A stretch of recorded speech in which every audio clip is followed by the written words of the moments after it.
இந்த பதிவை பார்க்க போகிற அத்தனை அன்பர்களுக்கும் அடியார்களுக்கும் அடியனுடைய பணிவான வணக்கங்களை சொல்லி உங்கள் திருவடி வணங்கி இந்த பதிவை ஆரம்பிக்கிறேன். அன்பினை பெறுவாயாகில் அதர்மங்கள் அனைத்தும் நீங்கி துன்பமும் தவிர்ந்து போகும், துயரம் இங்கு உண்டோ சொல்வாய். இந்த பதிவில் நம்ம சில பதிவுகளாக மார்கழியை முன்னிட்டு நம்ம திருப்பாவை திருவெம்பாவை ரெட்டியப்பட்டி சுவாமிகளுடைய திருப்பள்ளி எழுச்சி இதை நம்ம போட்டுட்ருக்கோம்.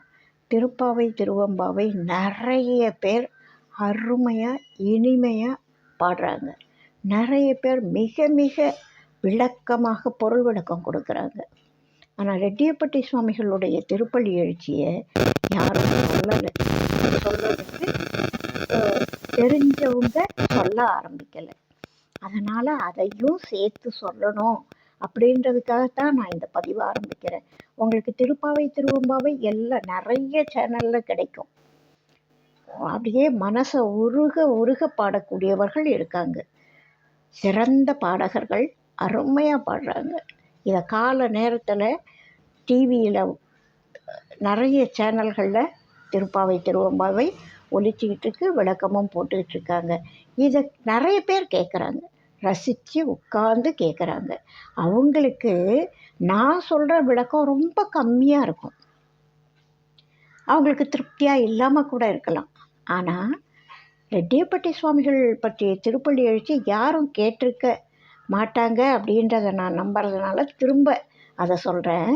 இந்த பதிவுகள் நான் எளிமையாக போடுவதற்குரிய காரணம் திருப்பள்ளி எழுச்சி மெயின், திருப்பாவை திருவெம்பாவை அதோடு சேர்ந்து அப்படியே மார்கழியாக இருக்கே சிந்திப்போம் அப்படின்றதுக்காக நான் போட்டுட்ருக்கேன்.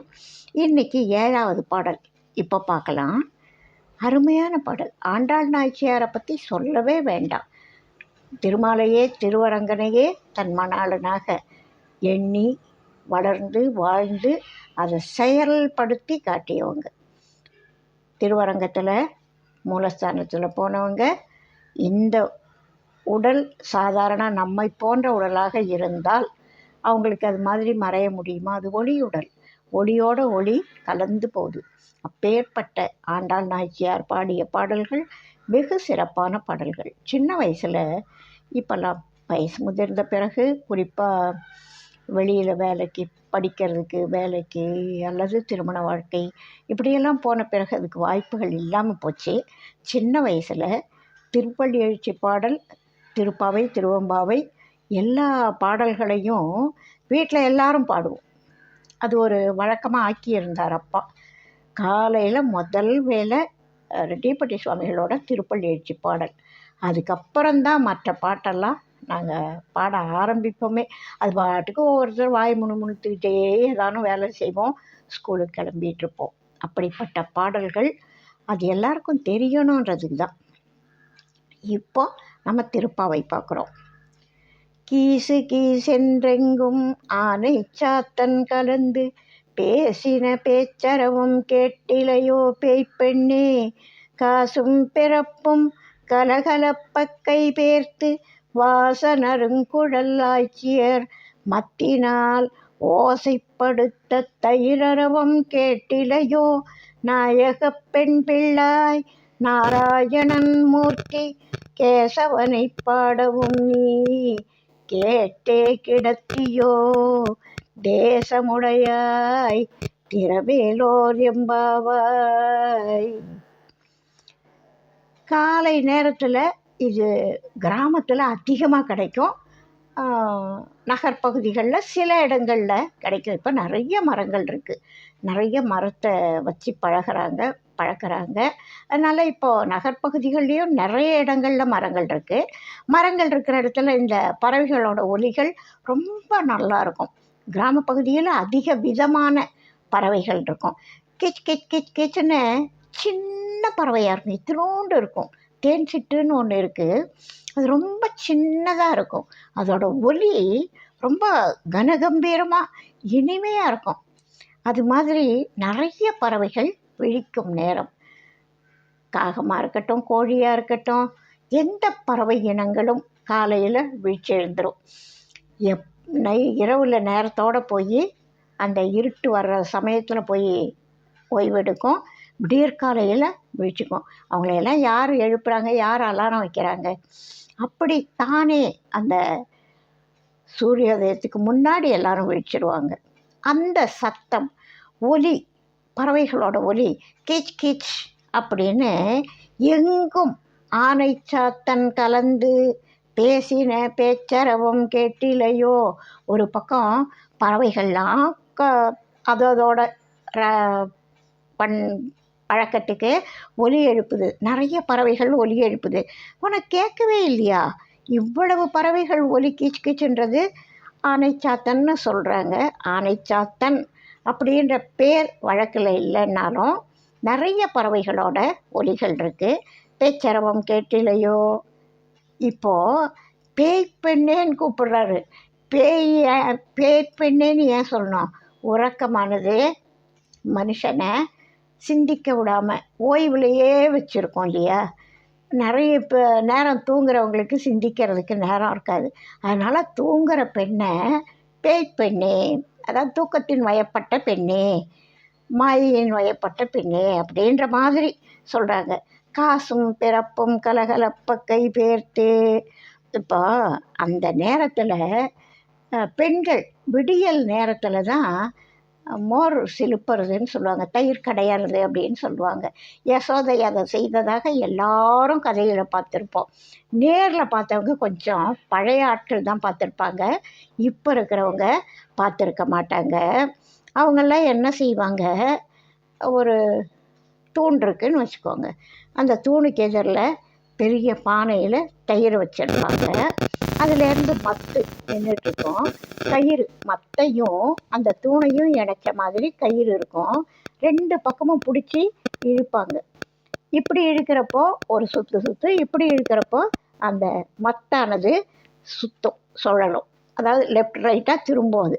அப்போது தயிரை அது சிலிப்பி விடும். இப்படி வச்சு சிலுப்புறது கொஞ்சமாக இருந்தால் இப்படியே மத்தை பிடிச்சி சிலிப்பிடுவாங்க. நிறைய இருக்கிற போது கயிறு போட்டு சிலுப்புனா சுலபமாக இருக்கும். அதனால் அந்த தயிர் கடையிற முறை அது. நிறைய பால் பழம் நிறைஞ்சி இருக்கிற இடத்துல நிறைய வெண்ணெய் சிலுப்புறதுக்காக அந்த தயிரை சிலுப்புவாங்க. வெண்ணெயை பிரித்து எடுக்கிறதுக்காக. வெறும் மோர் உடம்புக்கு ரொம்ப நல்லது. வெண்ணெயை எடுத்து சிலுப்பி அதை நெய்யாக காய்ச்சி அதை சாப்பிட்றதும் ரொம்ப நல்லது. இங்கே நம்ம ஆன்மீகத்துக்கு வருவோம். சாப்பாட்டிலேருந்து அந்த பாலில் நெய் எப்படி கலந்துருக்கு, கலந்தே இருக்குது. ஆனால் பாலாக பார்க்குற போது அந்த நெய் தெரியுமா? தெரியாது. பாலை உரைக்கிறோம், தயிராக்குறோம். அப்போ அந்த நெய் நம்ம கண்ணுக்கு தெரியுமா? தெரியாது. தயிராயிட்டுது. அதுக்கப்புறம் அதை மத்தை போட்டு சிலுப்புறாங்க. அதாவது அந்த தயிர் அந்த பாடுபடுது. அந்த தயிர் இப்படியும் இப்படியும் இப்படியும் அந்த தயிரை பார்க்குறப்போ படாத அவஸ்தைப்படும். அந்த தயிர் இப்படியும் அப்படியும் இப்படியும் அப்படியும் சுரண்டுக்கிட்டே இருக்கும். அந்த தயிர் அந்த அவஸ்தைப்படும் பொழுது தான் வெண்ணெயானது பிரிஞ்சு மேலே வருது. தயிர் பாலோடு கலந்துருந்த வெண்ணெயானது தனியாக உருண்டு திரண்டு வெளியில் வரணும்னா தயிர் அவ்வளவு துன்பப்பட்டு ஆகணும். அப்படி துன்பப்படும் பொழுது வெண்ணெய் திரண்டு மேலே வரும். அப்படியே அருமையாக கொஞ்சம் கொஞ்சமாக மேலே வரும். அந்த தயிரில் உள்ள அத்தனை வெண்ணெயும் மேலே திரண்டு வரும் பொழுது அது இவ்வளவு தயிருக்கு இவ்வளவு வெண்ணெய் இருக்கும்னு தெரியும். அழகாக அதை அப்படியே எடுத்தால் மேலோட வந்துடும். அந்த வேலையை விடியலில் தான் செய்ய முடியும். சூரிய வெளிச்சம் வந்த பிறகு, வெயில் வந்த பிறகு தயிர் கடைஞ்சால் வெண்ணெய் திரண்டு வராது.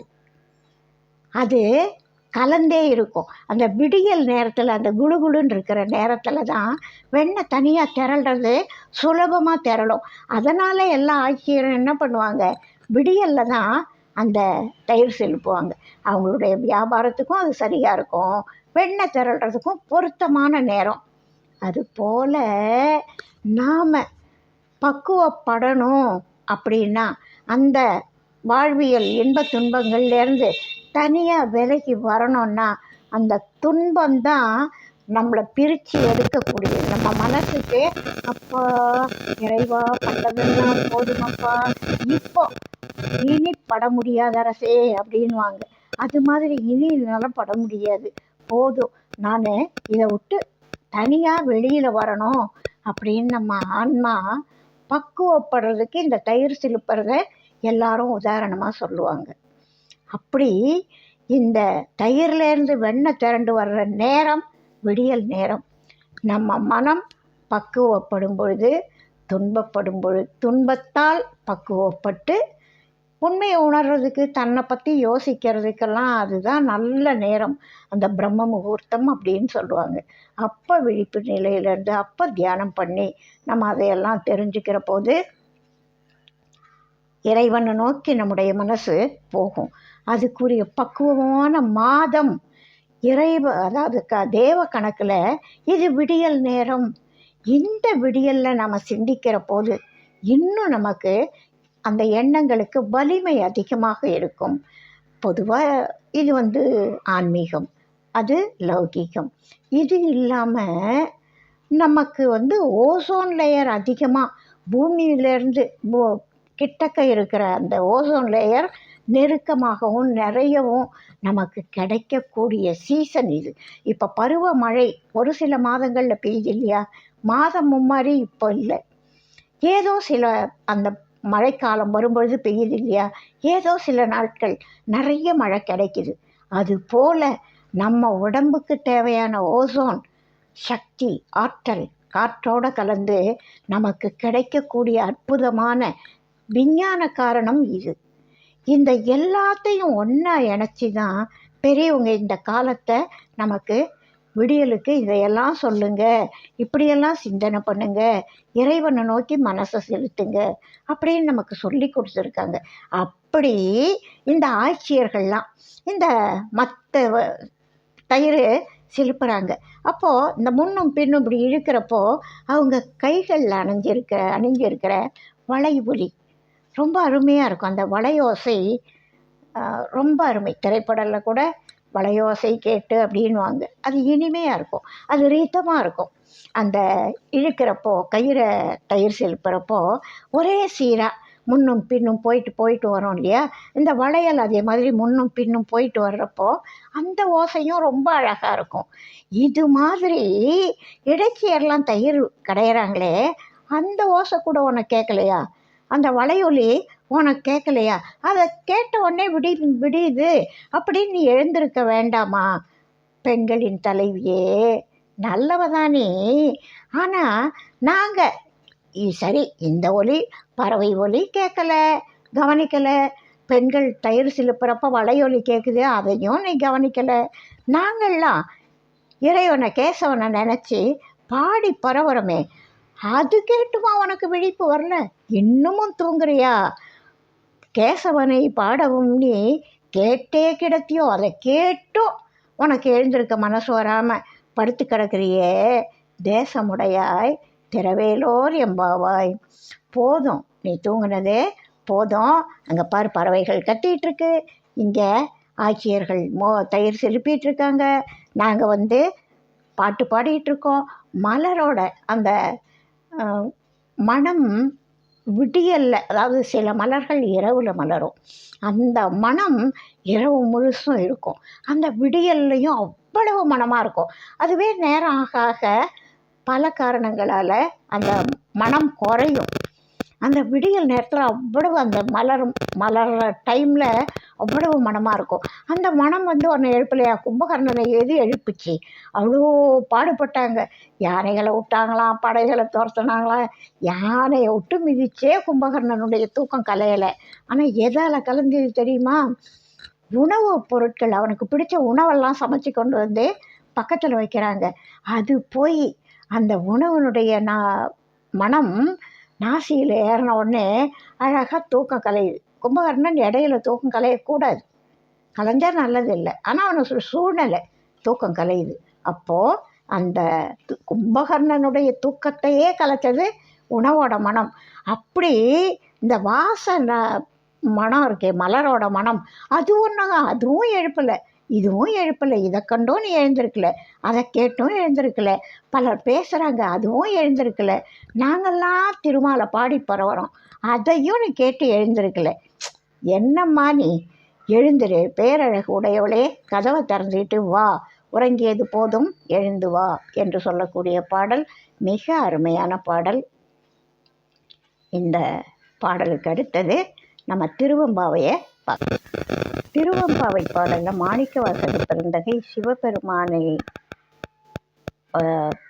நாயகனாக கொண்டு இறைவனுடைய பெருமைகளை கீர்த்திகளை சொல்லி உறங்கும் பெண்ணை எழுப்புவது போன்ற பாவனையில் ஆன்மா விழிப்புணர்வு அடைய வேண்டும் அப்படின்ற நோக்கத்தில் தான் இவங்க எல்லாம் பாடினாங்க. இப்போ மாணிக்கவாசக பெருந்தகை பாடிய திருவெம்பாவை பாடல் 7வது பாடலை பார்க்கலாம். அன்னே இவையும் சிலவோ பல அமரர் உன்னற்கு அறியான், ஒருவன் இரும் சீரான் சின்னங்கள் கேட்ப சிவனென்றே வாய்த்திறப்பாய், தென்னா என்னா முன்னம் தீசேர் மெழுகொப்பாய், என்னானை என்னறையன் இன்னமுதென்று எல்லோமும் சொன்னோம் கேள், வெவ்வேறாய் இன்னும் துயிலுதியோ. நாங்கள் என்னவோ சொல்லிட்டு இருக்கோம், நீ தூங்கிட்டு இருக்கியா? வன் நெஞ்ச பேதையர் போல் வாழா கிடத்தியால் என்னே துயிலின் பரிசேலோர் எம்பாவாய். வந்தவங்கெல்லாம் அந்த உறங்கிட்டு இருக்கிற பெண்ணை எழுப்புறாங்க. ஏன் அன்பிற்கு உரியவளே, நீ ரொம்ப நல்ல பொண்ணு, அன்பான பொண்ணு, ரொம்ப நற்குணங்கள் கொண்ட பொண்ணு, இதெல்லாம் என்ன விளையாட்டு? இந்த நேரத்தில் போய் விளையாடுறது? தேவர்களாலேயே பல பேரை தேவர்களாலேயும் நினைக்கிறதுக்கு அரிதானவன் அவன். சொல்லுவாங்க இல்லையா, மாலுமயனும் தேடி சென்ற போது அடிமுடி காண முடியாதவன் அப்படின்னு சொல்லுவாங்க இல்லையா. அப்பேற்பட்ட ஒப்பற்ற பெரும் சிறப்பினை உடையவனான சிவபெருமான் எழுந்தருளி வர்றான். இப்போது எதுக்கு நகர்வலமாக எழுந்தருளை பண்ணுறாங்க அப்படின்னா, சில பேர் முடியுது கோவிலுக்கு போயிடுறாங்க, சில பேரால் முடியலை. அவங்க உண்மையான அன்பு இருக்கும், உண்மையான பக்தி இருக்கும், அவங்களால போக முடியாமல் இருக்கும். உடல் காரணமாகவோ அல்லது வேறு பல காரணங்களால் முதியவர்களாக இருக்கலாம், மனசில் அது இருக்கும். ஆண்டவனை நம்ம போய் தரிசனம் பண்ணுறதுக்கு இல்லையே அப்படின்னு நினச்சிட்டே வாசல் திண்ணையில் கூட படுத்திருப்பாங்க. இப்போது இறைவனை நகர்வலமாக கொண்டு வரும் பொழுது யாரெல்லாம் முடியலையோ, திருக்கோவிலுக்கு போய் தரிசனம் பண்ண முடியலையோ, அவங்கெல்லாம் என்ன செய்வாங்க, அந்த ஒலியை கேட்டு அப்படியே மகிழ்ச்சி அடைவாங்க. கிட்டக்க வரும்பொழுது, அப்பா இறைவா நான் வந்து பார்க்கணுன்னா என்னால் முடியல, நீ வந்து எனக்கு கருணை பண்ணுற அப்படின்னு உருகி அப்படியே அந்த தரிசனத்தை தனக்குள்ள பத்திரமா வச்சுக்குவாங்க. வருஷத்தில் ஒரு நாள் விசேஷ காலங்களில் அந்த மாதிரி இறைவன் வீதி உலா வரும்பொழுது அந்த மாதிரி உள்ளங்களுக்குத்தான் அதோட அருமை தெரியும். போக முடிஞ்சவங்களுக்கு அதோட அருமை தெரியாது. போக முடியாதவங்களுக்கு அது ஒரு மிகப்பெரிய வாய்ப்பாக அதை கொண்டு வந்து இது மாதிரி வெளியில் இறைவனை கொண்டு வர்றது ஒரு நல்ல வழக்கமாக வச்சுருக்காங்க. அதனால் பல நல்ல உள்ளங்கள் திருப்தி அடையுது. இப்போ சொல்கிறாரு, என்ன இது, நீ இறைவன் பலராலையும் நினச்சி பார்த்தாலும் தேவர்களுக்கும் கிடைக்காதவன், அவன் இப்போ எழுந்தருளி வர்றான். அந்த மங்கள ஓசையை கேட்குறல்ல, உடனே நீ என்ன பண்ணுவ, இதுக்கு முன்னாடி சிவசிவா சிவசிவா அப்படின்னு சொல்லி கதவை திறப்ப. அந்த ஓசை கேட்ட உடனே ஓடி வரும்பொழுதே சிவசிவா சிவசிவான்னு சொல்லிக்கிட்டே அந்த உள்ளமானது உன் மனசு இறைவனோட திருவடியை நோக்கி அப்படியே பாயும், ஓடும். அப்போ சிவசிவா சிவசிவான்னு சொல்லிக்கிட்டே கதவை திறப்ப. அந்த ஒலி தூரத்தில் கேட்குறப்பவே தென்னவனே அப்படின்னு நாங்கள் ஏதோ சொல்ல ஆரம்பிக்கிறோம் அப்படின்னு வச்சுக்கோயேன். அந்த பேரை சொல்லி முடிக்கிறதுக்கு முன்னாடியே இறைவனுடைய திருநாமத்தை நாங்கள் சொல்ல போகிறோம், ஆரம்பிச்சிருக்கோம். அந்த திருநாமத்தை முடிக்கிறதுக்குள்ள நீ கீசேர் மெழுகோப்பாய். நாங்கள் என்ன சொல்ல போகிறோம் அந்த நாமத்தை நாங்கள் சொல்லி முடிக்கிறதுக்கு முன்னாடி நீ அப்படியே அனலிடை மெழுகா இறைவா அப்படின்னு நீ உருகி அனலிடை மெழுகு போல நீ உருகக்கூடியவளாச்சே. அப்பேற்பட்ட நல்லவனே உருகுவ. இப்போ என்னாச்சு உனக்கு? என்னோட இறைவன், என்னோட அரசன், இனியன், அமுதானவன் அப்படின்லாம் நாங்கள் பல தடவை பல விதமாக பல பாடல்களால் பாடி தொழுதுகிட்டு இருக்கோம். ஒரு தடவை நாங்கள் வாயை திறக்கிறதுக்குள்ளேயும் உன் மனசு அப்படி உருகிடும். அப்பேற்பட்ட நீ இப்போ நாங்கள் பாட்டுக்கு இறைவனுடைய பெருமைகளை நாம் கீர்த்தனைகளை சொல்லிகிட்டு இருக்கோம், பாடிக்கிட்டு இருக்கோம், தொழுதுகிட்டு இருக்கோம். நீ எழுந்து வரல, இன்னும் தூங்கிட்டு இருக்கே. இது என்ன இது? ஏன் இப்படி வன்மையான நெஞ்சம் கொண்ட பெண்களை போல, அதாவது இந்த ஆன்மீக ஈடுபாடே இல்லாமல், இறை நாட்டமே இல்லாமல், ஈரமே இல்லாமல், கல்மனம் கொண்ட பெண்களை போல, நெஞ்சு கொண்ட பெண்களை போல, அவங்கள பேதையர். அவங்கள மாதிரி நீயும் சும்மா இருக்கியே, நீயும் வந்து கதவை திறக்கலை, இவ்வளவு சத்தம் கேட்டோம் கதவை திறக்கலை, இறைவனுடைய அந்த வெளியில் வர்ற மங்கள இசை கேட்டோம் கதவை திறக்கலை, நாங்கள்லாம் கூப்பிடுறோம் பாடி பரவுறோம் அந்த ஒலி கேட்டோம் நீ எழுந்திருக்கல. என்ன தான் இதெல்லாம்? உன்னோட தூக்கத்தோட அருமை ஒன்றுமே புரியலையே. இன்னும் இந்த மாதிரியெல்லாம் தூங்காத, இப்போ நாங்கள் கூப்பிட்றதுக்கு வந்துட்டோம், உன்னை நாங்கள் எழுப்பியே தீர போகிறோம், அதனால் உடனே வந்து கதவை திற. ஆன்ம எழுச்சிக்காக, அதாவது முன்னாடி பக்குவப்பட்டவர்கள் இப்போ பக்குவப்பட்டுக்கிட்டே இருக்கிற ஒருத்தரை, இந்த மனசை பெரியவங்க சொல்லுவாங்க, ஒரு இருக்குன்னு வச்சுக்கோங்க, அது ரொம்ப அருமையான கருத்து. அது பார்க்குறதுக்கு விளையாட்டாக இருக்குது, அற்புதமான ஆழமான கருத்து. ஒரு இருக்குன்னு வச்சுக்கோங்க, அந்த என்ன செய்யும்? நீங்கள் அழகான சுவையான ஒரு பொருள், உணவுப் பொருள் வச்சிங்கன்னா, எவ்வளோ உயர்ந்த உணவுப் பொருளாக இருந்தாலும் பரவாயில்ல, என்ன செய்யும்? அங்கேருந்து வந்து அந்த உணவு பண்டத்தில் உட்கார்றதுக்கு வரும். உட்காரும். அப்புறம் என்ன, நாம் விட்டுட்டா உட்காரும், விடாமல் விரட்டினா தான் அது போகும். அதை நாடி அந்த வரும், உட்காரும், சாப்பாட்டில் உட்காரும். அதுக்கு அது ரொம்ப பிடிக்கும், அந்த மனம் அந்த சுவை அதை இழுக்கும், அதனால் வந்து உட்காரும்.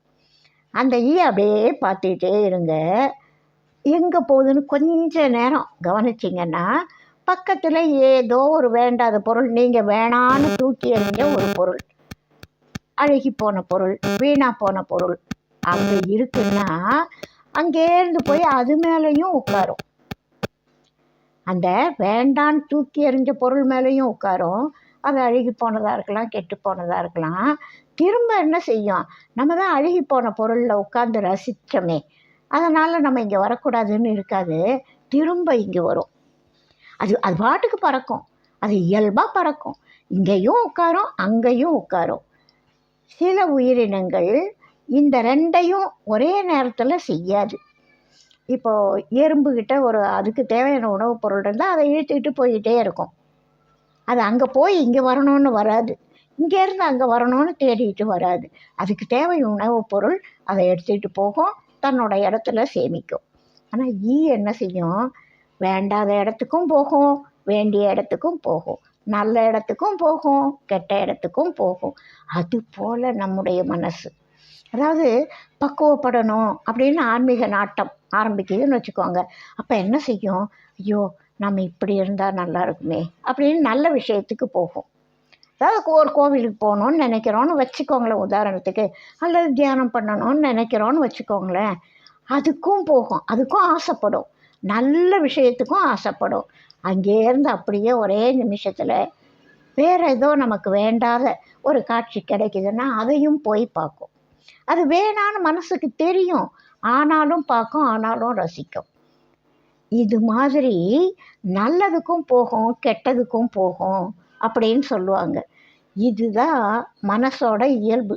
அதாவது முழுசாக அவங்க இறை நாட்டம் உள்ளவர்களுடைய மனசு அங்கே போயிட்டா இறை கருணை சித்தித்தவர்களுக்கு திரும்ப இங்கே நாட்டம் வராது. முழுசா எதுவுமே தெரியாமல் இந்த சிந்தனையே இல்லாமல் இருக்கிற வன்னெஞ்சர்களுக்கு இந்த பக்கம் மனசு வராது. இவங்களுடைய மனசு அந்த பக்கம் போகாது. இறை அருள் பெற்றவர்களுக்கு மனசு மலம் நோக்கி வராது. இவங்க 2 பேரும் நல்லவங்க. நடுவில் இருக்கிறவங்க இந்த 2ம் கெட்டான். இவங்களுடைய நிலைமை அந்த ஈக்கு உதாரணமாக சொல்லுவாங்க. இது சிந்திச்சு பார்த்தா எவ்வளவு பெரிய உண்மை தெரியுமா? நம்ம மனசு அப்படி தான் இருக்கும். இதையும் விடாது, அதையும் விடாது. இங்கேயும் போகணும்னு ஆசைப்படும், அங்கேயும் போகணும்னு ஆசைப்படும். இந்த ஐம்பொறிகள் இருக்கே, அது படுத்துகிற பாடு கொஞ்சம் நஞ்சம் இல்லை. அது வழியில் நாம் நிறைய கஷ்டப்பட்டுட்டு இருக்கோம். ஆனால் கஷ்டம்தான் படுறோன்றதை உணராமல் ரொம்ப சந்தோஷப்படுற மாதிரி நினச்சிட்டு இருக்கோம். அந்த வகையில் இந்த பாடலில் ரொம்ப அருமையாக ஒரு 7வது பாடல் நம்ம இன்றைக்கி பார்க்க போகிறோம். எண்ணமும் சொற்களும் செய்கையும் தூய்மை எய்தியே திகழுதல் வேண்டுமென்றினிதே புண்ணியம் மிக்க மெய் அன்பரை தேடி புனித நன்மொழிகளால் அருள் நெறி உரைக்கும் பெண்ணிய மோனியே ஞானியே பொழுதும் திவ்யமாய் புலர்ந்தது வினை இருள் நீங்க உள்நெகிழ் உணர்வினால் உண்மையை உணர வந்தருளப்பள்ளி எழுந்தருளாயே. இறைவனை மனசுக்குள்ள எழுந்தருள பண்ணுறார். இறைவன் எழுந்தருளினால் மட்டுமே நமக்கு எல்லா நன்மையும் கிடைக்கும். இறைவனுடைய அருள் இல்லையானால் எதுவுமே அவனன்றி ஓரணுவும் அசையாதுன்றது சொல்கிறப்ப விளையாட்டாக இருக்கும். அனுபவித்து அதை பற்றி சிந்தித்த பிறகு தான் அதோட ஆழம் ரொம்ப நல்லா புரியுது. நம்ம என்னென்னவோ நினைப்போம், அத்தனையும் நடக்காது. நம்ம நினச்சே இருக்க மாட்டோம், அதெல்லாம் நடக்கும்.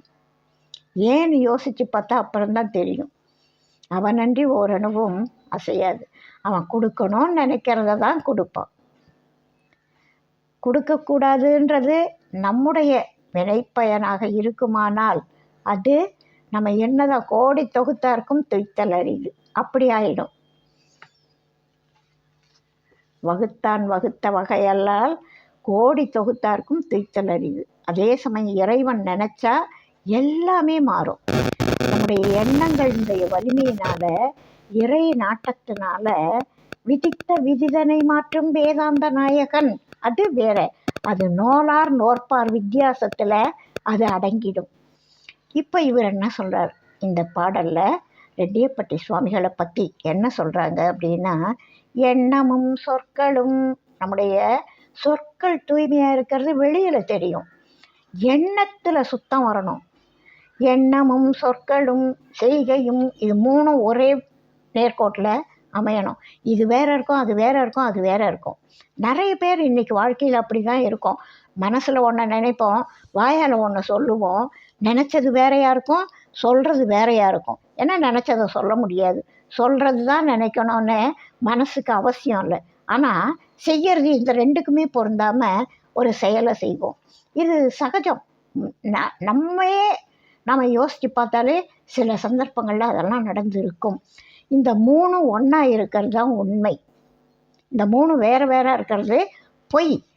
அதை எப்படி சொல்கிறார் பாருங்கள். எண்ணமும் சொற்களும் செய்கையும் தூய்மை எய்தியே திகழுதல் வேண்டுமென்று. இது 3ம் தூய்மையாக இருக்கணும், அது சத்தியமாக இருக்கணும். சத்தியம்ன்றது தூய்மை தான், தூய்மை சத்தியமாக தான் இருக்கும். அந்த 3 தூய்மை எய்தியே திகழுதல் வேண்டும் என்று, அது 3 ஒன்றா தூய்மையாக இருக்கணுன்றதுக்காக இனிதே, நீ இனிமையாக சொல்லி கொடுத்த, வற்புறுத்தி சொல்லலை, வன்மையாக சொல்லலை, அதையும் சொல்கிறத இனிமையாக சொல்லி கொடுத்த. யாருக்கு சொல்லி கொடுத்த? புண்ணியம் மிக்க மெய் அன்பரை தேடி. யாருக்கு புண்ணியம் இருக்கோ அவங்களுக்கு தான் இது கிடைக்கும்.